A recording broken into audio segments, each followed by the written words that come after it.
I want to talk instead about Israel, because this was a momentous day, and I watched the proceedings, and I was both chagrined and shocked to watch some of these hearings today when the Palestinians, a UN vote, recognized fundamentally the state of Palestine. The United Nations voted overwhelmingly today to recognize a Palestinian state. The resolution upgraded the Palestinian status to a non-member observer state at the UN, was approved by a vote of 138 to 9 with 41 abstentions. And I listened to some of the speeches. The U.S., of course, opposed it. And incidentally, Susan Rice gave a very passionate speech against the recognition of Palestine as a state. It was an interesting speech, and you have to listen to some of it. I have it for you.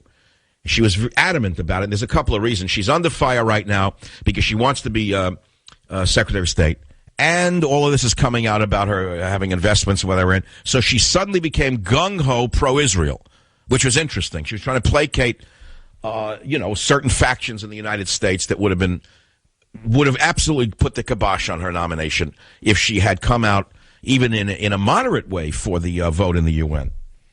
I have to ask this question, though. Can the Palestinians ever live in peace with the Israeli Jews?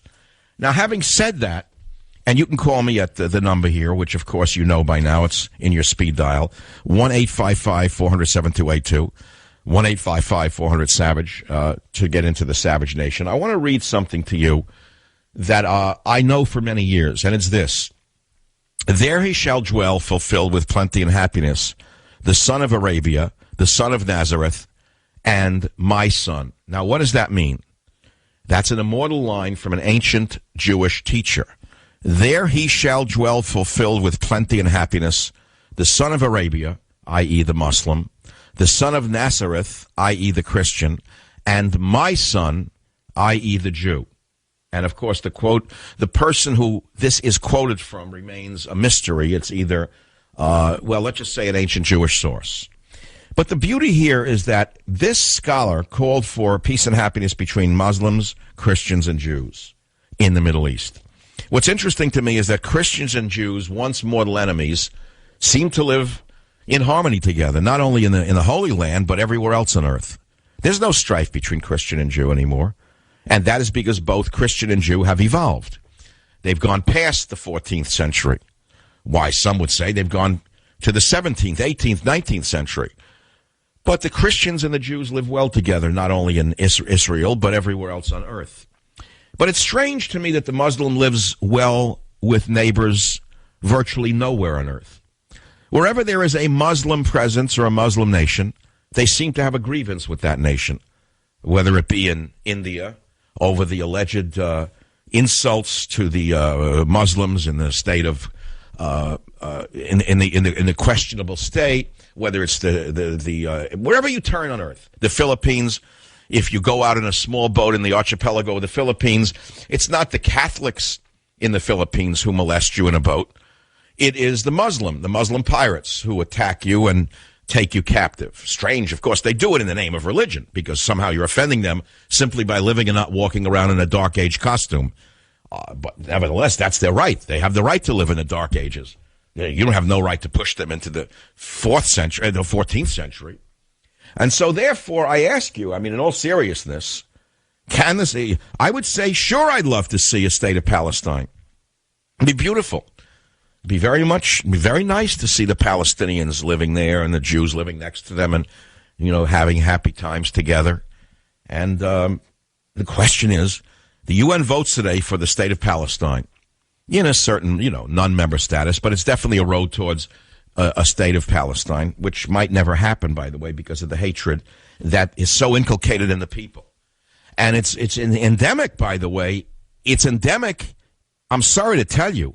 It seems to be endemic within the Palestinian people to not only hate the Jew, but to hate the Christian, and to hate the Buddhist, and to hate the Hindu, and to hate everybody except people who follow their own way, which is certainly not conducive towards a two-state solution. So I ask the question, I'd love to see a Palestinian nation, but can the Palestinians ever live in peace with the Israeli Jews? I personally think that it would be nice because you cannot keep 3 million people in a stateless state forever. You understand that? But the question is this, ladies and gentlemen of the Savage Nation. How can this work if the Palestinians are teaching their children to hate and to kill Jews? Do you actually think this hatred will ever stop? Have you read the Quran, you dim-witted fools? Have you actually read the Quran with regard to Jews, Christians, and the world? Have you read it, you liberal morons with your heads in the sand?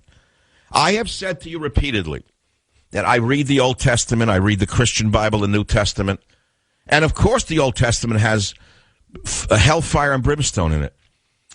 All sorts of prohibitions that end in death. Stoning for adultery, stoning for homosexuality. But I do not know of any Jews who interpret the Bible literally anymore. They do not stone homosexuals and they don't stone adulterers. In the Jewish tradition, although they follow most of the precepts found in the Old Testament, or what they're told to follow, okay?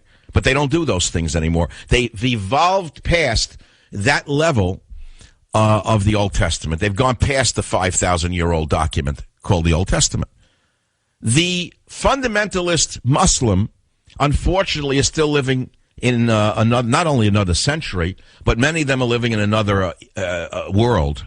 A world of 1,000 years ago, not 100 years ago, not 500 years ago, not 600 years ago, because by the 11th century, the Muslim had already evolved to a point of getting along with their neighbors. I've given you the history of the Muslim development of the Muslim people. I've given it to you.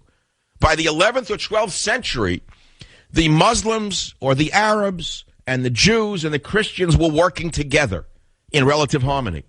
What you see going on in the world now is a product of the Wahhabi sect of Islam, a hate-filled sect being funded to the nth degree by you. Every time you put gas in your tank, you're sending money to those despicable throwbacks in Saudi Arabia, those hateful kings and princes who are funding the Wahhabi sect, which is poisoning the minds of millions of Muslims around the world. Which is not the way to go, which is why, by the way, you should drill off the coast of California. You should frack. You should bring oil in on the Keystone Pipeline, and you should let them pound sand in Saudi Arabia so they stop funding the Wahhabi sect of hate around the world. This is to tie it all together to you at the gas pump. You have no control over it. You are basically over a barrel. Obama said no Keystone Oil Pipeline. He didn't want oil from Canada, low sulfur oil from Canada. No, he wants it to come from Saudi Arabia, and perhaps so does Susan Rice, to bring it all back to her. Perhaps she wants the oil to flow from Iran in order to make certain that her investments continue to be watered and to grow. Well, I've talked for quite a while now. UN vote today recognized the state of Palestine, and we talked about Susan Rice. And I taught you that Susan Rice is a Rhodes Scholar, which should set off alarm bells in your head. And her father is the former governor of the Federal Reserve System, which, for those of you who know what I'm talking about, who can read between the lines, should understand who she really is, why she invests in Iran, why she lied about the death of the Libyan ambassador, and why she's not only unqualified to be Secretary of State, but frankly, there should be an investigation of how she ever became the U.S. ambassador to the UN. Who put her up to that? Why? What did they get from it? When we come back, we're going to take the basic arguments against the Palestinian state and the basic arguments for a Palestinian state on the Savage Nation. The phone number is 400-7282-1855, 400-SAVAGE. I'll be back.